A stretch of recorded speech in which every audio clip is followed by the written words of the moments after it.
We hustle when we grind to get to where we're at. Our purpose we will find, so we gotta stay on track. Wasn't easy for no one, life is tough, we understand. No, you're the chosen one, this is all part of the plan. It's all part of the plan and it's game time. Regardless of the struggle, man, we still grind.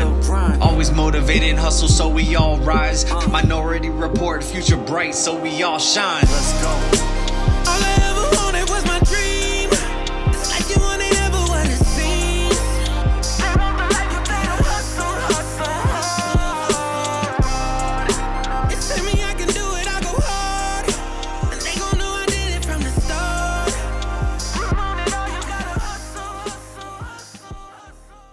This is The Minority Report Movement. Everything we discuss here on the podcast reflects our own personal thoughts, views, and not those of our institutions we attend or other colleagues or any affiliates of this podcast. Welcome to episode 3, LGBTQ+ in healthcare. Please enjoy. So welcome to another episode of the Minority Rapport. We are 4 soon-to-be PAs with different backgrounds, attending different programs with different life experiences, bringing awareness to various issues that affect students on their journey to healthcare and medicine. My name is Sato. I'm joined here by my friends Aaron and Carlos, and today I am pleased and honored to have 2 guest attendees, Asia and Cooper. Asia, you want to start off by introducing yourself? Yeah, hi everyone. Thanks for having me, you guys. My name is Asia. I am a new PA, somewhat out of PA school for 1 year. I practice in primary care and infectious disease in Los Angeles, mostly with the LGBTQ plus community. I went to the University of Alabama at Birmingham for PA school as well as undergrad. And I blog at Couture and Clinic. That's about it. All right. Cooper, would you like to introduce yourself? My name is Cooper Couch. I am technically a PA student for the next 72 hours.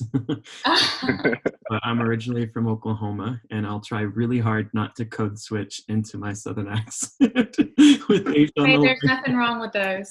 There's not, but it might just come off as offensive if I do it accidentally. But all my family is from Oklahoma and Texas. But went to school in Vermont for Spanish and undergrad, and then I went to, or I'm still at USC, and I'm living in Colorado. I'm hopefully going to be working in family medicine at an FQHC. I made sure that I had a trans health elective rotation so that I could bring that to Western Colorado. And for those that don't know what FQHC is, you want to elaborate Really real quick? Qualified Health Center. Some of the highest quality of care for underserved and underinsured populations. All right, so we'll go ahead and jump straight into it. So let's start with Asia. What kind of current healthcare training did you receive in regards to the LGBTQ plus community? That's a really good question. I think that this is one of those things that varies very greatly depending on where you go to PA school, what kind of geographic location. For me in Alabama, I felt that we didn't receive near enough. It was kind of one of those like 1 hour elective things where we kind of box in all different types of minority healthcare and into an hour lecture.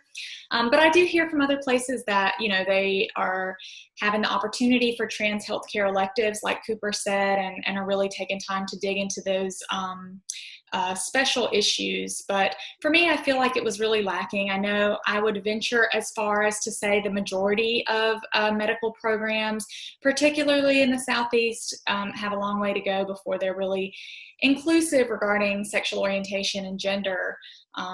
So yeah, I'm really glad that you guys are doing this, and it's an important field to, I guess, broaden. Cooper, what is your experience as a current student? Do you feel that in your curriculum, is your experience the same as mine was? Yeah, so I think you hit the nail on the head when you said it's very program dependent. So, and especially what you said about kind of having one course that was kind of all marginalized communities together into one lecture. The ARC-PA standards that are effective September 2020, there's 2 that specifically call out gender identity, sexual orientation, and human sexuality. And I think that, programs are popping up all over the place and they're doing their best to meet these standards. And I think a lot of them are meeting those standards because they wouldn't be accredited if they weren't, but others are exceeding those expectations. So the two standards that I'm talking about, one was the curriculum must include instruction to prepare students to provide medical care to patients with consideration for their disability status or special healthcare needs, ethnicity, race, gender identity, religion, spirituality, sexual orientation, and social determinants of health. And that's all in one standard. And then the other one is about including instruction related to the social and behavioral sciences with death, dying, and loss, human sexuality, development across the lifespan, and things like that. So I guess they're very broad standards, and they don't specifically state that you need to teach your students about PrEP and PEP, or hormone management for patients who are transitioning, or why pronouns are important, or why the term gender dysphoria is problematic. Those are things that, it's kind of up to the individual program to interpret how they're going to teach on gender identity and sexual orientation. And I think that, fortunately for people who are advocates, I think students have the most say in what happens with their program. And at my program specifically, we had one lecture and I said, okay, is this the only lecture we're going to get? And they're like, well, we were planning on that. And I said, well, how about no? How would you feel about like maybe incorporating this or that? And my program director is awesome. He was super, super receptive and said, nobody's really spoken up about this before. So I really appreciate you bringing it to my attention. And now, from my understanding, we have at least one lecture every semester. And before we only had one in the first or second semester. So he ended up actually even inviting a trans man who won a humanitarian award for being just an awesome human.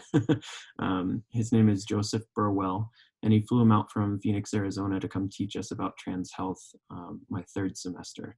And just the fact that I said, hey, can we do something more? And then they made it happen was like really great. So I guess what the point that I want to make is that, the standards are there and they have to meet them, but it really is up to the individual students to say, hey, is there any way that we could have more of X, Y, or Z? So I think that's really important that you pointed out that you have to almost call out your program sometimes, in kind words, but you have to let them know, this sometimes this isn't enough. Like meeting the requirements isn't enough, right? It's not like they send us PAs out there just to meet the bare minimum requirements of being able to take care of a patient where they want us to exceed far above that. So I think it's admirable that you spoke up, because you saw the discrepancy between what you felt and what was given to you. And, you kind of forced your program, not forced, but, you got your program to exceed expectations, or their expectations at least. Yeah, and it's a program that focuses on diversity, so it kind of went in line with their mission. They said, oh yeah, why aren't we doing this? So I think you might be surprised, or students might be surprised at how receptive faculty will be. Yeah, you brought up a good point, bro. And when you were telling us the standards, I mean, you can easily a program can just talk about one tiny aspect of that broad standard and say, oh, we met it, but there's just so much more that goes into education and becoming, like what we were talking about earlier, like becoming a competent PA, competent healthcare provider in general, because you have no idea, what patient is going to walk in, what they're going to have, and what their history is and whatnot. So you have to be able to handle it all. And if we're just breezing by just the bare minimum, then we're really not ready. So thank you for bringing that up. I know some programs do go above and beyond. And Asia, when you said you only had like about an hour lecture, Carlos and Sato and I were talking earlier, and some programs only have maybe 5 hours total, right? Our program, we had maybe like half a day, and we had a guest speaker as well, and we had more components, but I think I as much as we had, I didn't feel prepared still. And I can't imagine for other programs who have even less training than what we got. So yeah, it's very difficult. In my opinion, I feel that a lot of programs, especially med schools, nursing schools, they cover kind of the basics in terms of terminology and what certain things mean. But a lot of it is so kind of very basic level. I feel that, reliably we could say that most people know what it means to be lesbian or to be bisexual, and so to pound people over the head with those kinds of like broad terminology type things and to leave out the actual clinical aspects, because that's a misconception I feel, is that people say, well, how is treating an LGBT person any different than treating just your regular patient? They're all humans and we're treating everyone equally. And so that is obviously the case, right? We're going to treat people equally, but there's special considerations that come into mind from a clinical perspective that can completely change the management of a patient. And that's one thing that I feel that programs could do a little better on, is kind of, let's talk about the actual, what changes clinically when you manage a patient who identifies as, XYZ. So that's where I feel, programs can really improve. Most everyone kind of, we gloss over like, these are what the terms are and, this is what it means, but we don't get in deep into how that's actually going to help you manage a patient, especially in like a primary care family medicine setting. For sure. I think those are really good points. Something that I just thought about is, even though programs may be well-intentioned in wanting to educate us as students, I think also a huge problem is just the lack of representation of the LGBTQ community in faculty positions, in clinics. So as much as you may have a good heart to want to educate, like where are you coming from? How like what place do you have to educate? And I think that can also be a huge factor. I agree. I really appreciate that, because a lot of times when I hear frustrations about not being taught what we expected to be taught, or us having certain expectations that are here and those not necessarily being met, I think a lot of times the conversation can get warped into an students versus faculty thing. And what I've found is that's the quickest way to not get what you want. So when you think about like, oh, they're well-intentioned, they just need some guidance. That's a really great way to put it. And I think that, one group that I know of that does a really great job is the LGBTPA caucus, and they have a speakers bureau. So if a program's having a hard time finding somebody, that's somebody they could reach out to. There's also Karen Berger with Queer Education. She'll do things online. And then different people that I've met through the LGBTP caucus and others. There's plenty of educators out there. It's just they might not be in your city, but a lot of them are very okay with doing a virtual type thing, because I'm actually going to be giving my very first LGBTQ health lecture in September at a PA program. So I'm looking to those people for guidance and advice to make sure that I cover things. But I agree that the medical care is the part that we need to be teaching. Like the social and behavioral part is really important too, but I don't feel like you can separate them and say, oh, well, they have higher rates of suicide and higher rates of substance use. And that's all important. And that is related to their medical care. It's their mental health. But what about the physical aspects that we have to think about? Like, did you ever get vaccinated for Hep A? Is that a question that you ask your men who have sex with other men? Questions like that are just, the CDC has a whole entire page on LGBTQ health and different guidelines to consider, and specific considerations that you should have as a clinician for somebody from any one of the people that are in the amazingly broad spectrum of LGBTQ plus people.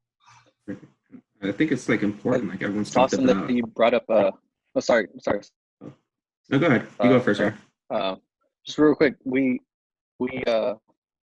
actually had PA Karen Berger come talk to us and give us a lecture. So she was awesome. If programs can get her to come lecture, and then obviously you afterwards, That'd be pretty cool.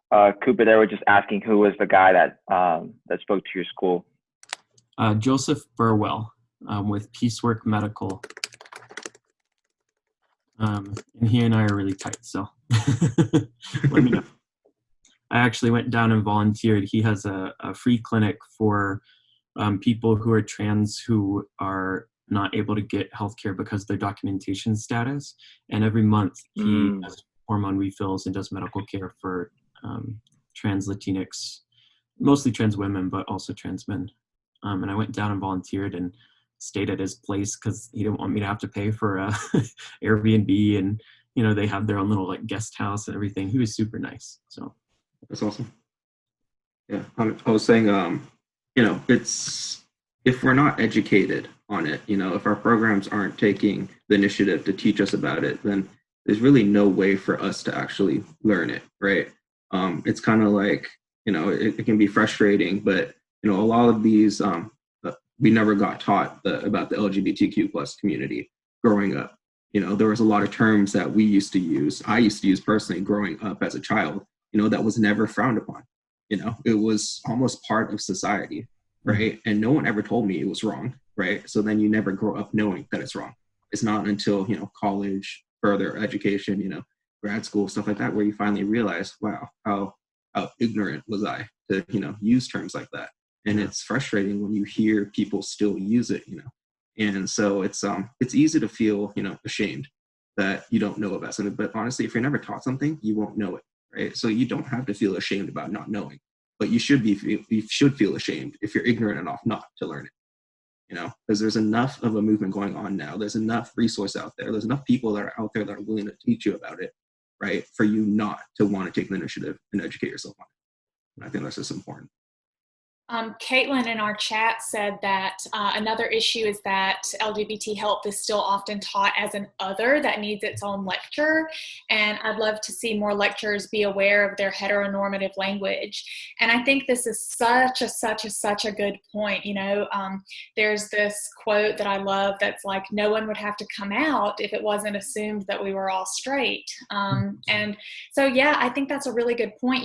There's plenty of opportunity to be more inclusive just in your regular schmegular lectures. There's no in most cases there's no need for a whole extra other lecture. We can talk about STDs together, we can talk about fertility issues together, as a nice little blurb, instead of trying to pack in the whole spectrum of health issues into a single thing. So yeah, I think that, Caitlin, that's a really good point. A lot of medical education is very binary in terms that we treat men this way and we treat women this way. And if they, those guidelines can sometimes be very strict and not always apply to everyone across the gender spectrum. So I think that's a really, really good thing to point out, when all of you students out there are taking these issues to your program directors. Exactly. Yeah, I agree. And as soon as you silo diversity into its own thing, that's when it gets left out of every other piece of the pie, right? So we were just talking about this in a different setting, and we we're like, well, do we create this diversity related thing, or do we try and integrate diversity into all these other things?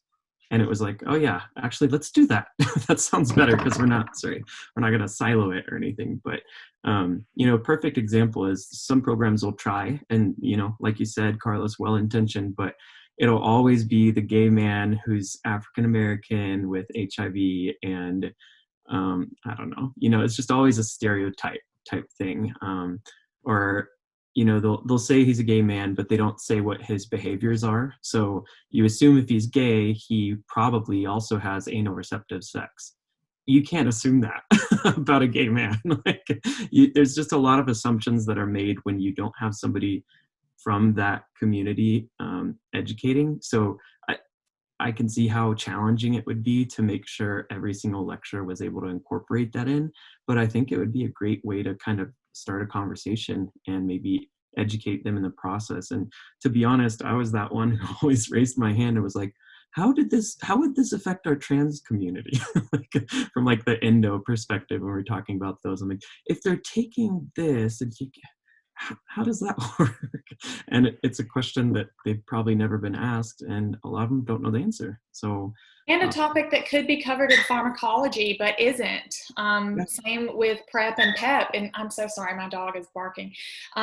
With PrEP and PEP, that could easily be a part of pharmacology. And at least for me, it wasn't, it wasn't touched on. Definitely not hormone management for trans patients was not a topic. So those are just a couple examples of where these seemingly very niche topics can fit into the broader clinical spectrum and education. 1 second. Just a question to throw out there. I know PA Berger did do a lecture at Kappa, right? At the Kappa conference this past year. What do you guys think about, having those kind of lectures at conferences to get CME, or not even just at conferences, these type of webinars, having, Cooper or Asia or PA Berger or anybody else talk about and educate us future PAs, on medication management, hormone management, whatever else that, goes into the full equation of caring for our patient, right? So I love that you brought that up. It was actually something when I was a LGBTPA caucus student leader fellow in 2018-19, I noticed that there weren't any CME at Kappa that related to LGBTQ health. And I tried to join the Minority Affairs Committee, but wasn't able to because I was a student. I'm not really sure what the issue was, but I ended up talking to Saloni Sorup for quite a bit to make sure that we identified some people who might be interested in doing lectures. So that was covered, and Karen was one of them. Kayla McLaughlin, I think, also gave a presentation at Kappa as well. But I think you're right. Yeah, it does take people from the community and from those experiences. I'm not saying that you have to be a member of the LGBTQ plus community to teach on it. I think if you work with those patients every day and you understand their struggles, then the medication management, you could teach it too. But I do think because it's not expected to be part of the basic curriculum, that people do have to go out of their way to educate themselves. I don't know what your experience has been like, Asia. In terms of having to kind of seek external sources of information, yeah, absolutely. A lot of it for me as a new grad was kind of learn on the job. So I have a great supervising physician who's been in HIV and LGBT care for years and years and years. So most of it I did learn as we went along through this, through the past year of my employment. Definitely don't feel that there was that school really kind of prepared me for the special topics that we address. But yeah, and I'm glad that you brought up the CME as well, because, people, obviously we all need to be incentivized, right? We need that CME, and it's really, really worthwhile because you're going to address these patients anywhere you go, whether you're in an urgent care, the ER, whatever. It's not just your primary care team who's going to be taking care of these people. So yeah, that's kind of where I was. It was a lot of learn on the job. Long story short. I'd take it one step even further and make it a requirement, right? Why is this not a requirement for like a CME requirement, right? Why is, minority health disparities not a requirement for CMEs, right? If you want to take care of patients, then you have to have a basic fundamental understanding of what your patients go through. And the fact that it's not a requirement is kind of almost an embarrassment on the medical field as a whole, because you can't pretend to understand something that you really have no idea about.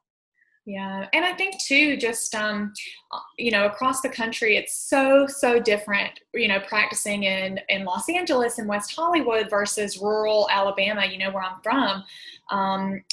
We also kind of, I think, assume that all the providers want to know these things and want to treat these patients. But, in some parts of the country, the reality is that, not only do they not know how to, but they're not interested, or there's still stigma regarding HIV or being trans or whatever. And so maybe making it a more strict requirement would help reduce those gaps. That's another thing too, is it's all about attitude and who patients feel comfortable with. You can have the most knowledgeable expert who doesn't relate to a patient, or, just doesn't, it doesn't relate to them, doesn't understand them, and it goes out the window because the patient doesn't come. Which is a whole issue of adherence and finding providers who you feel safe and who you feel comfortable with, not just in the urban areas. So I think increasing CME requirements would maybe help address that a little bit.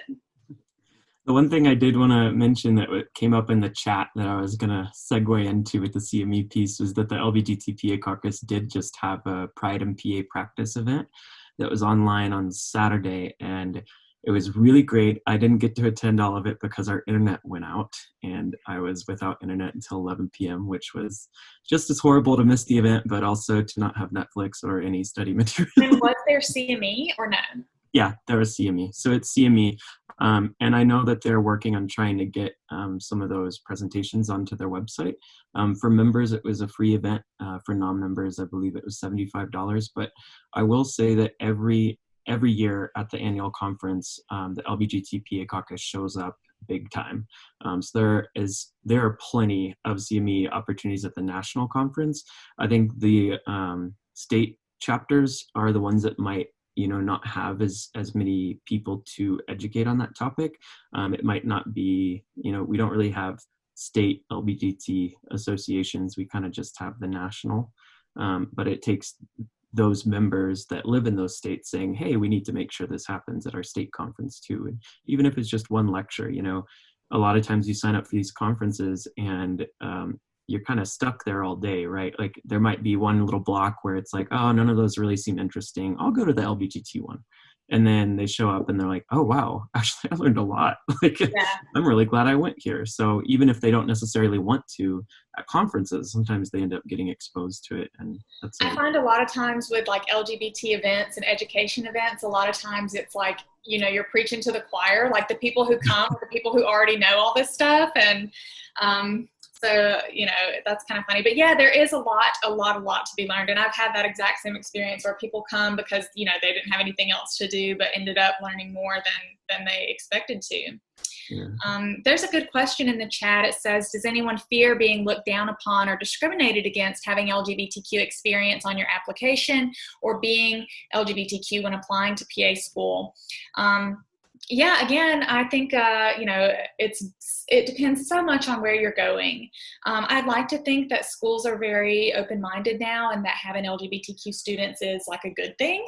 But, there's very conservative parts of the country.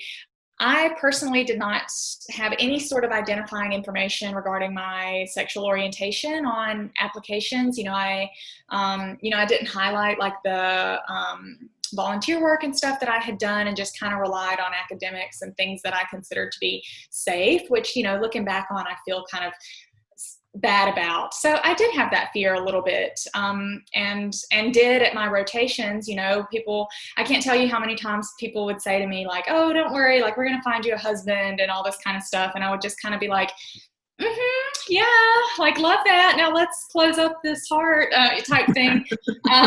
So yeah, I think again, it's all about where you go, but looking back, my advice to you would be don't hide that part of yourself for fear. If the program doesn't want you because you're gay or trans or whatever, then that is not the program for you. So that's something that you should be proud of. And that is, if you feel that is a big part of your identity, then yeah, feel free to share that. And if any program doesn't like it, like I said, that's not the school for you. I'm really glad that you asked that in the chat. One of the questions that the guys here had for us was about obstacles that the LGBTQ plus community faces when entering healthcare. And there were three things that I wanted to kind of focus on with that. And one of them was comfort. So I am actually, how PAEA had that article that went out that was like, no pride for some. And they were asking students to respond to their experience as a marginalized identity. I've been working on an article for that. And one of the things that I really wanted to emphasize was the fact that I had a pre-health advisor who I trusted, who advised me not to put anything related to LGBTQ plus identities in my resume, my application materials at all, because she said that adcoms might not have the same ideology as me. They might not see that as a diverse quality. And so I guess, yeah, I absolutely, and I regret that I complied with that, and that I ended up, trusting her years of experience and helping applicants get into schools and things. And, I'm sure she had an experience that taught her that. But like Asia said, that's not a program you want to go to. And if it is, then you should want to go there so you can change it. Right. I have a question actually, because if you get, and say, you do hide the fact, and then you get in to a program that may or may not have been willing to do it, would that be able to, yes, it's something that you hide. Yes, it's something that you're not comfortable with, but at the same time, would it give you an opportunity to open more doors for future students? Yeah, and I guess that comes back to one of the other pieces, which is kind of the tokenization piece of feeling like you're the only LGBTQ plus person, and not only are you expected to voice the opinions of all gay men everywhere if you're a gay male, but also every bi person who's erased, and every trans person that you actually don't really know a whole lot about because you haven't lived their experience. It's kind of one of those things where if you're a person of color, you don't have the experience of every single person of color, but there's unique traits about each that is basically just being marginalized and discriminated and oppressed, right? I don't think that as a white cis male that I have ever really felt like my oppression was oppression because I have so many other advantages in society. But recently I've been kind of reflecting on that a little bit more, and how it just internally I've had to think about actually some of those experiences you went through, that really wasn't okay. And, you not speaking up with your privilege and your advantage as a white cis male means that a Black gay male might have the same exact experience and be even more marginalized because you didn't speak up. You know what I mean? So that's kind of, there's this quote that I've been looking back to over and over, and it's, look at where your privilege intersects with somebody else's oppression. And that's the part of the system that you have the power to help destroy. And that's a Ijeoma Oluo quote, who's a fantastic writer. I think that we kind of have to think about that when we're looking at schools. So, for example, I had 3 schools. I could only afford 3 interview invites because I chose to apply to 20 schools and realize how expensive that would be after supplementals and everything. So I went to the 3, and 2 of them were in very conservative states. And I didn't get the vibe from the program that they were anti-LGBTQ or anything like that. But then I went to USC, and it was just literally, it was like, all right, do I pay for the 3-year program that's going to land me at over $200,000 something in debt, closer to 300, or do I go to the program that's half the price where I wouldn't feel comfortable? So if you think about where the LGBTQ community is more there or present or visible, or you'd think what are the safe cities for a gay person in the US today? Boston, Los Angeles, San Francisco, Chicago, New York City. I'm not going to say, Oklahoma, where it's super cheap to live, where I grew up. I would love to go back there, said no gay person ever. So price is one thing, comfort, and then feeling tokenized. I think that those can all be issues that you can face as an LGBTQ plus person. And, I chose to go to the expensive program. And it's not like it was without its fair share of marginalization throughout rotations and in class, and with lecturers saying that, no, there's only homosexual or heterosexual. Bisexual didn't. No. I guess they just started recognizing bisexual. And I had to talk with that faculty member, not faculty, but instructor, I guess, that day, and sit down and say, well, actually, here's some resources. And today I'm going to take the time to educate you because I don't want this to ever happen again, because I almost started crying in your lecture today. You know what I mean? So it's those are the obstacles that I can think of right now. Something that I've been reflecting on is, sorry about that. No, you're good. You're good. is that I think as minorities in these spaces, do we see entering these difficult situations as a privilege to educate others, or like we have to, check off all the boxes of getting to the finish line of, like in this case, PA school, while also having the burden of educating others. So is it a privilege? Is it a burden? Is it both? I think something that we're trying to do with this platform is obviously recognize that we only know, we can only see the minority experience through our own lens, right? So just because, as a brown cis Latino male, I can only speak to my experience that I've had, grow up in the U.S., but it's very limited in regards to other minorities. So I think opening up these spaces and have people, bring your knowledge and bring your experiences and help us grow as well as people and clinicians. I think it's awesome. Along with that, a question I wanted to be able to do that too. So thanks. A question that I wanted to ask was, as PA colleagues, as allies, what can we do to help, amplify? What can we help to do to educate? What's our role in this? I think I'll let Asia take that one. Well, I think that being willing to learn and wanting to learn is a good first step. And clinicians, especially as PAs and, students, the best thing that you can do is make yourself a good, well-rounded provider. Make yourself someone who, feels comfortable asking the questions. That's one thing that I harp on a lot to students and to people who ask me for advice. And you have to be comfortable asking the questions. So much information can be gleaned if you're just willing to ask those things. It's like Cooper said, we just make these assumptions about the sex practices of certain people just because, based on our definition, but we don't ask those like intimate details and stuff like that. So my advice to you would be get comfortable asking questions that may feel uncomfortable. A lot of times you'll find that people will say, wow, no one's ever actually asked me that before. And it really does change the management of the patient. So be comfortable asking the questions, don't make it weird, and just be someone who's well-rounded, who patients can come to. And be that person, let's say you don't know what to do in this case and you don't have that experience.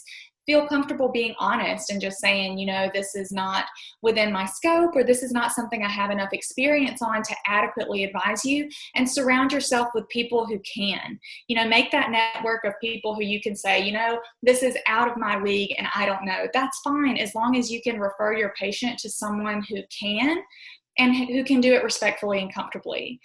So that's what I would say that you as students and soon to be clinicians yourselves can do, just on kind of a very basic level. And the advocacy and whatnot is fantastic as well. I love it.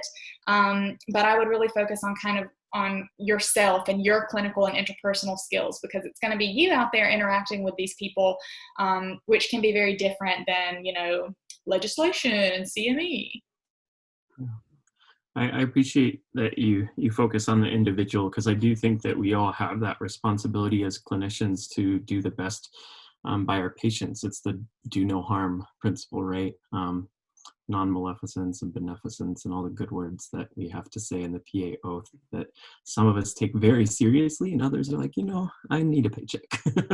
I think that being a clinician is being a provider, that somebody's going to trust you with their health and their life and their illness or lack of, or expect you to help them prevent that illness. I think social determinants of health really play into that. So being an advocate, is important. I would say right now, if you're listening to this and you did not know that there are 15 states that do not classify beating somebody up or even killing them for being LGBTQ as a hate crime, then maybe that's one place you could start. Go to the HRC website and just look at what those states are, see if you live in them. And that's one way to advocate for your patients, because that can have a huge mental and physical toll. So I guess it's both sides, but I agree. If you're in the office with a patient, you sending that legislation to that person or signing a petition really isn't as impactful as a provider saying, the common example I give is when I applied for the leader fellowship with the caucus. I wrote this essay about how the very first time I realized that being gay in medicine was different was when I actually had a very positive experience. I went to the USC Student Health Center, and my doctor, who a lot of people have different opinions on, either you really like them or you really don't.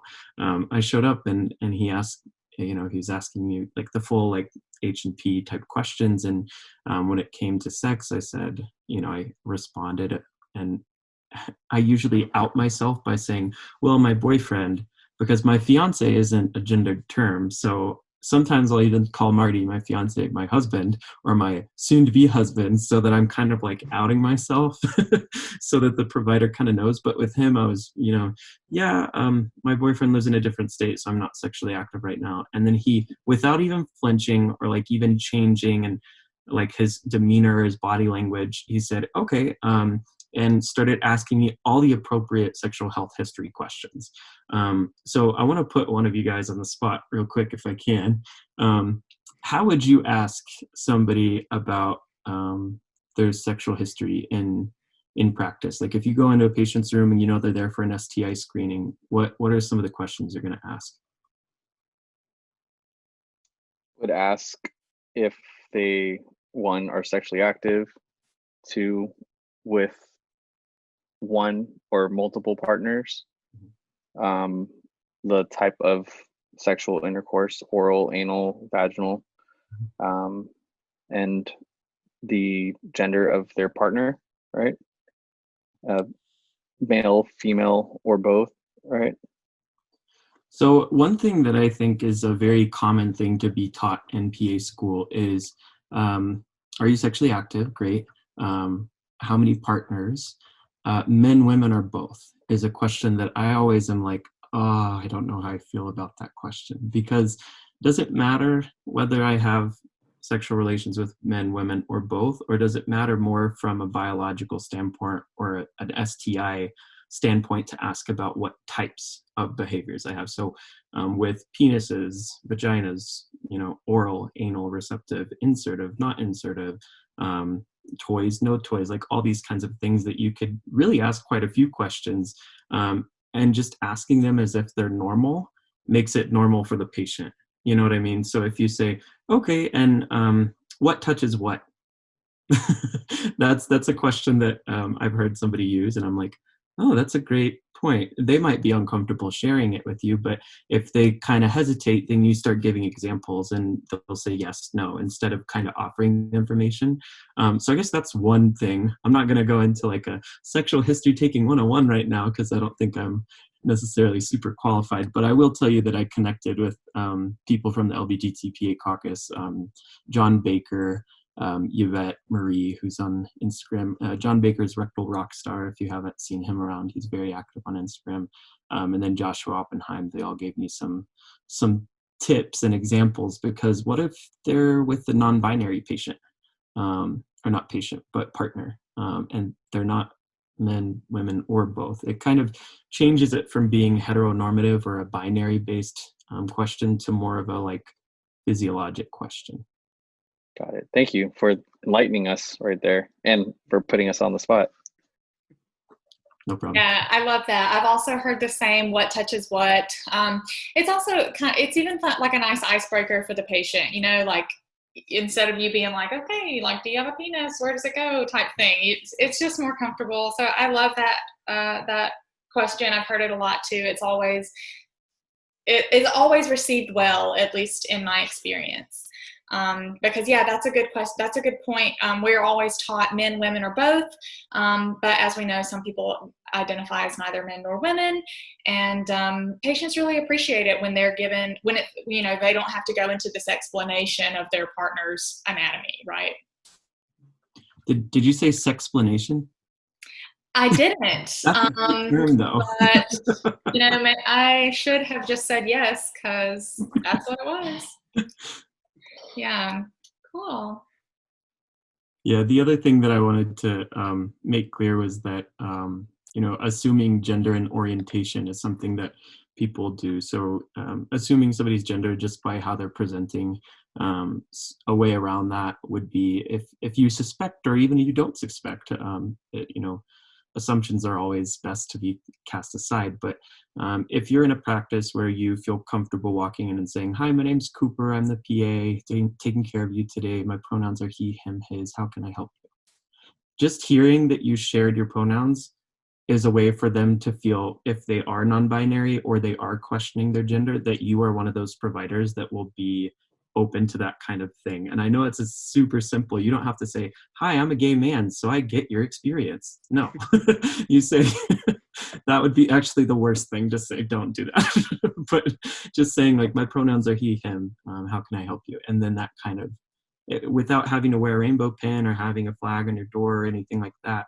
I think that's one way to just even express that you care about that. The other thing is, when I was working at a health center, well, when I was learning as a student at a healthcare center in South LA with a trans health program, something that was hard for me to get over was like, oh, well, sexual orientation could be different depending on if you identify as male or female. If you're a trans woman, a trans male, some trans patients will identify as female. If they're a trans woman, they say, "Oh, I'm female."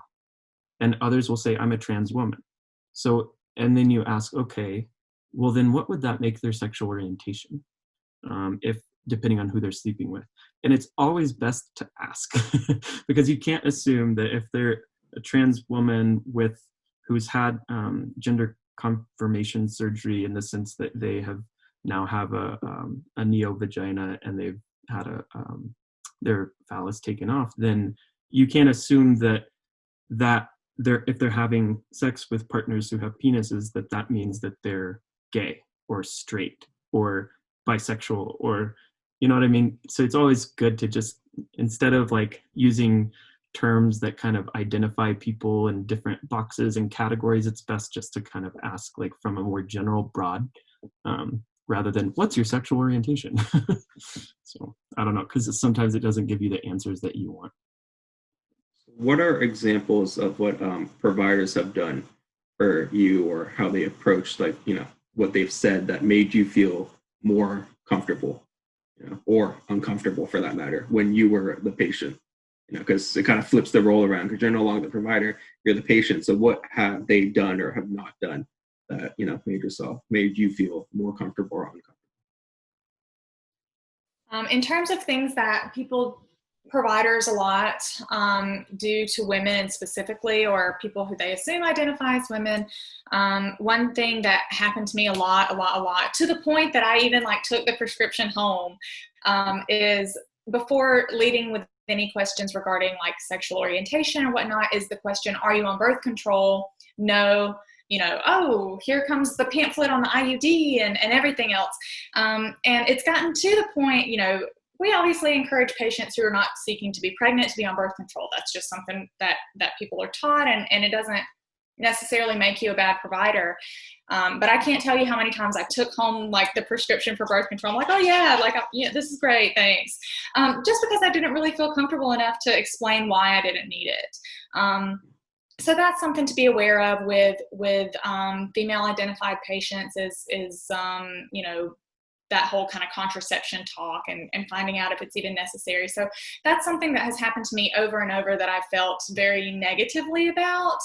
And then kind of the same as Cooper, things that I felt positively about were providers who just kind of hit it with a stride. There's no second glance. There's no, "Oh my gosh, I'm so sorry." It's just kind of a thing "Oh, you have a female partner? Great. Now let's move on to why you're here" type situation, to ask the appropriate questions without, making it this huge sidestep thing that kind of caught you off guard. So those have been my experiences, both good and bad. Yeah. I think I kind of touched on some of them too, but other ones that I haven't experienced, but I've heard that just kind of rubbed me the wrong way, is when people use terms like transvestite or transgendered. It's not transgendered, it is transgender, just to be clear. And I think that sometimes, as somebody who's very well versed in that kind of terminology, it's like, oh, that was offensive. Like, I can't believe they said that. But what you have to step back and think is, oh, they probably think they're well educated because they even know what that term is. So it becomes a question of like, all right, well intentioned, but here's some education and why that's different. Or other things. There's a really great point that was made in the chat from Caitlin. Work to educate your office staff to be mindful of their greetings and language and assumptions as well. When I was talking to Jonathan Baker earlier today, he said that first of all, providers need to understand that the cultural sensitivity of everyone in their office is their responsibility, and it's a reflection of them as providers. So thinking about trainings, appropriate intake forms, the way people are addressed and the way questions are asked, and just like not pathologizing things either. So I think those are great points to think about too.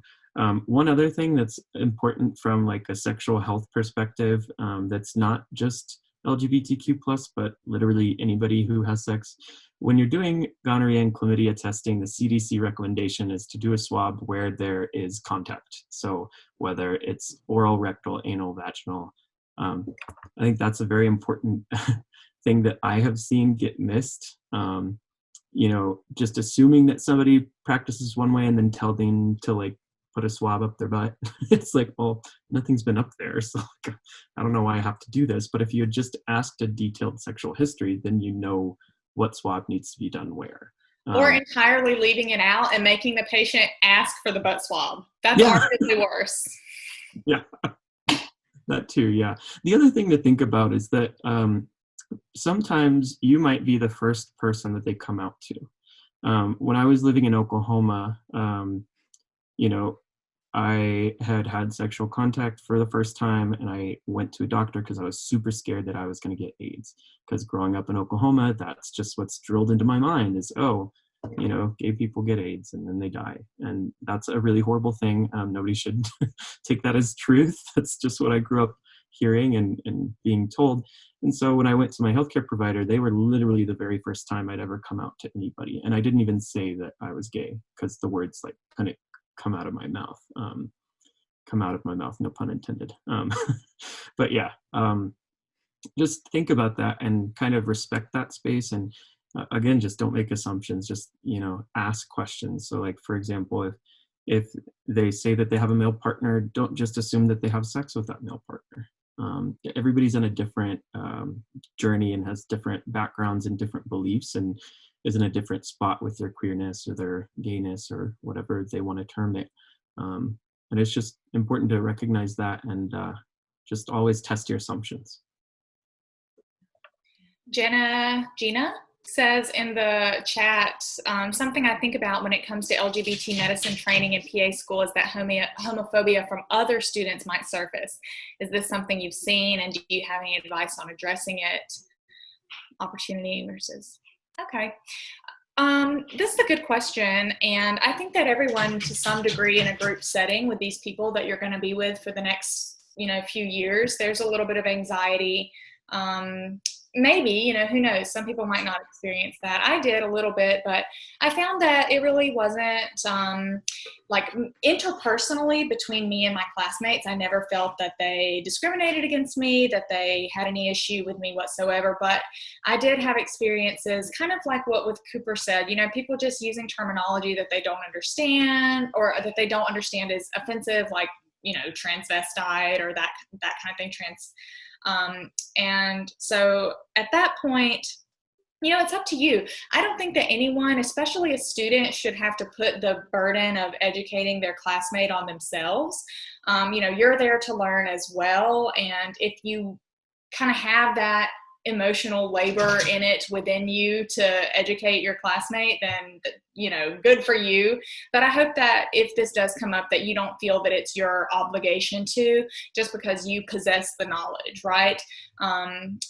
We've been talking all this time about resources that people can use to educate themselves. I think that there is accountability on the program's side, kind of bringing everything full circle. There's accountability on these programs side to have a good base level of knowledge for providers when it comes to these types of things. So yeah, I don't think you need to take that burden upon yourself unless you're really just feeling, you know, motivated.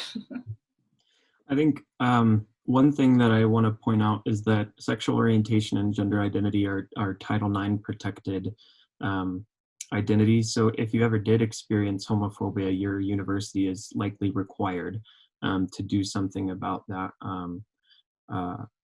Speaking from my own experience, and I don't want to share too many details so as not to make this person look bad, but we had a lecture come. It was our very first lecture, and towards the end, there was some things that I didn't really agree with during the lecture too, but at the end, this person had us all Google the name of a person who had died by suicide due to being in a very conservative environment and coming out.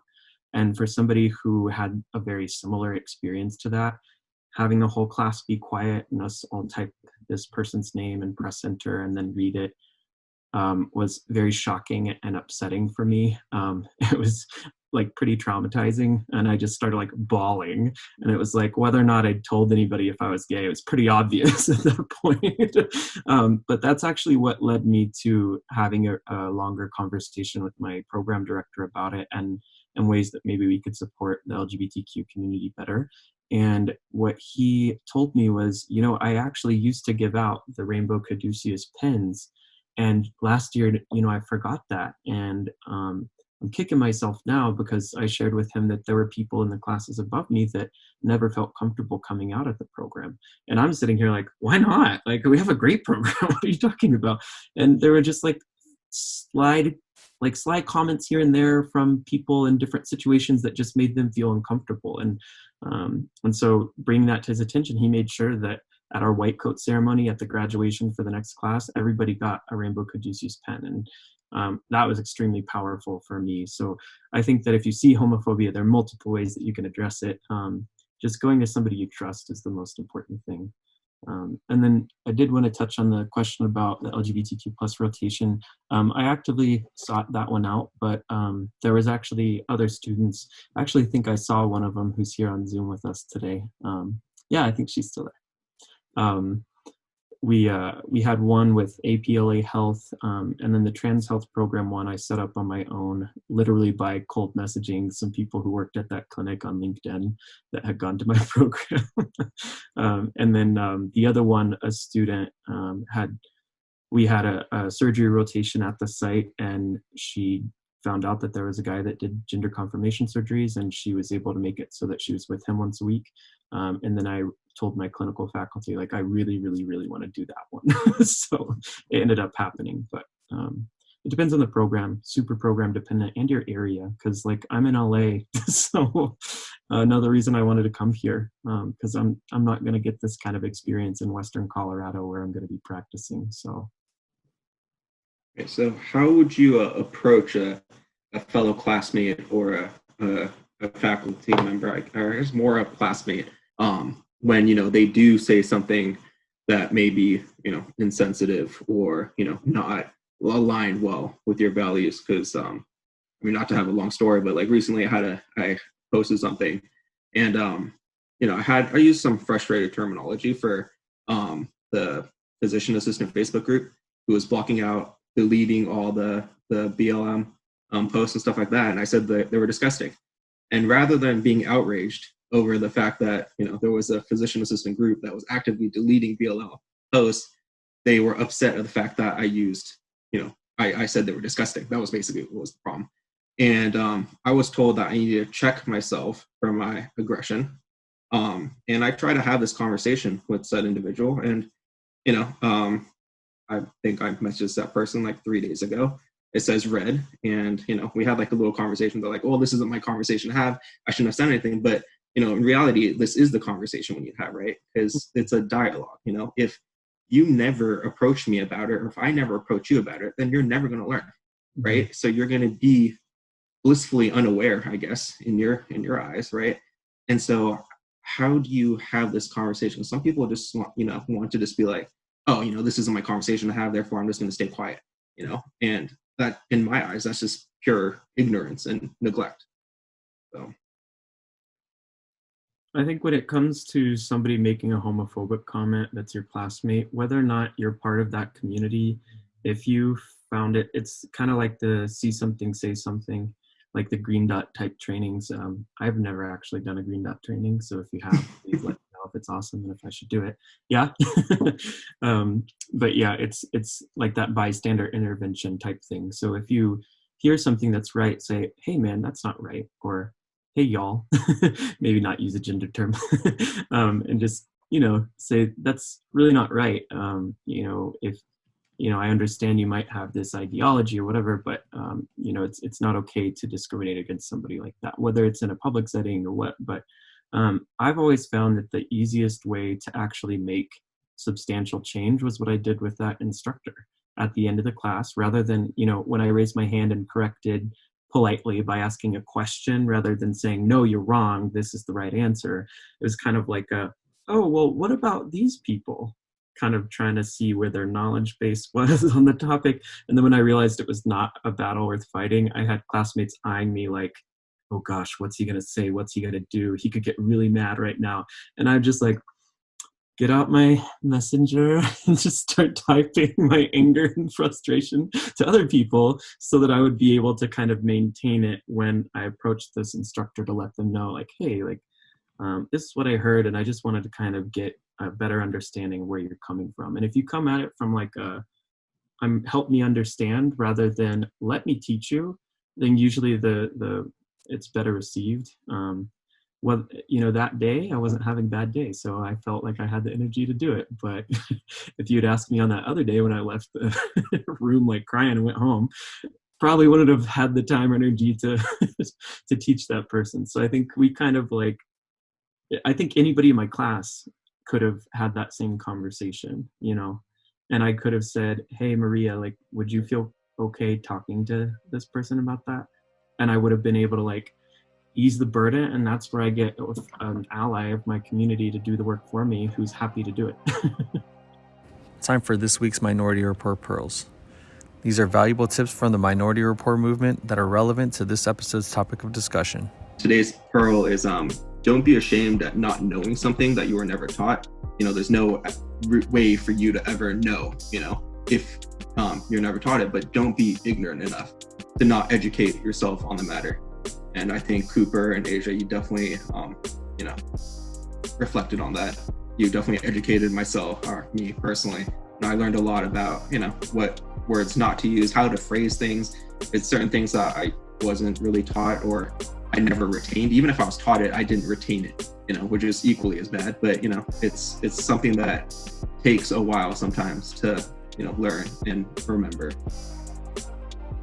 I definitely agree. And thank you again for educating us, in terms of asking what to ask, right? It's like the first time we take a regular patient history, like, oh, when did this cough start?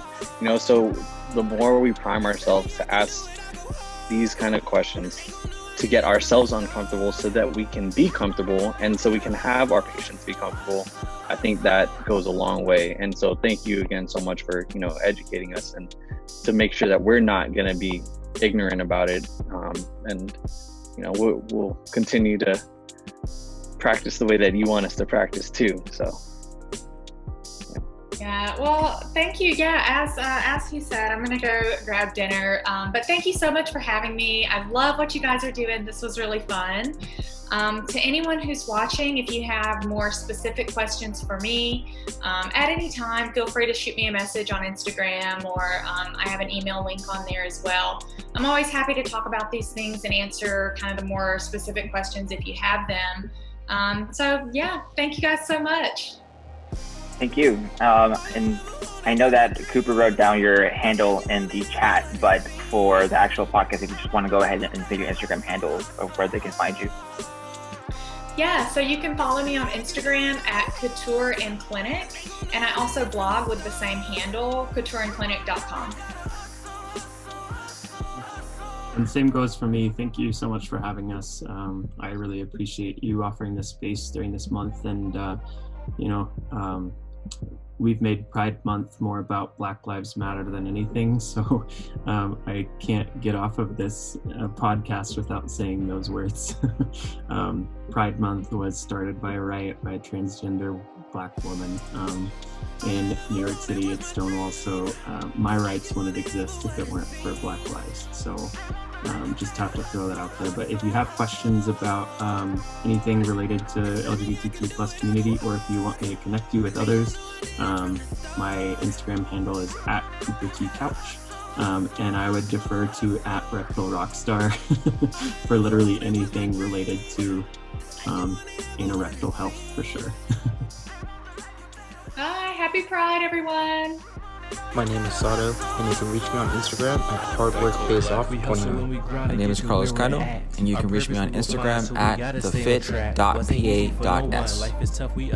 My name is Carl, and you can reach me on Instagram at whitecoatblack. My name is Aaron, and you can reach me on Twitter or Instagram at Aaron Anchor. Motivated hustle so we all rise. This that Minority Report, man, we all shine. Let's go.